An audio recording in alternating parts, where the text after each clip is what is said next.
તમે જે આ છરી જોઈ રહ્યા છો આ એ જ છરી છે જેનાથી એક્ટર સૈફ અલી ખાન પર હુમલો કરાયો। આ 2.5 ઇંચની છરીનો ટુકડો સૈફના શરીરમાંથી ઓપરેશન કરી બહાર કઢાયો તો બીજી તરફ સૈફ અલી ખાન પર હુમલો કરનાર શકમંદની અટકાયત કરી લેવામાં આવી છે।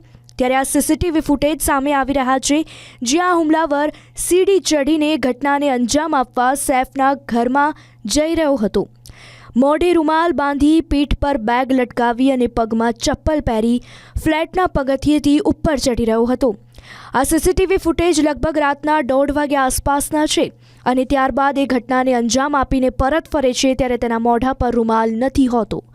જો કે આ સીસીટીવીની મદદથી મુંબઈ પોલીસ અને ક્રાઇમ બ્રાન્ચની ટીમે આરોપી શાહિદની અટકાયત કરી। શાહિદના નામે ગરફોડ ચોરીના અન્ય પણ 4 કેસ નોંધાઈ ચૂક્યા છે। જો કે શાહિદ જ હુમલાખોર છે કે નહીં તેની સત્તાવાર જાહેરાત બાકી છે। હાલ શંકાસ્પદ આરોપી શાહિદને થઈ રહ્યા છે આકરા સવાલો। मैंने स्पाइन का जो घाव था जहाँ पे शार्प ऑब्जेक्ट अंदर लॉज हुआ था और अंदर ड्यूरा टेयर करके स्पाइनल फ्लूइड आ रहा था, वो ऑपरेशन करके ऑब्जेक्ट निकाला और ड्यूरा रिपेयर करके वुंड रिपेयर कर दिया। सर उनको अभी आपने शिफ्ट करने की बात कर रहे हैं, जी। क्या कंडीशन है? आपने चला बहुत अच्छी कंडीशन है, वो चल सकते हैं, बात कर सकते हैं। उनको नॉर्मल डाइट हमने शुरू किया है और आईसीयू से हम रूम में शिफ्ट कर दिया। क्या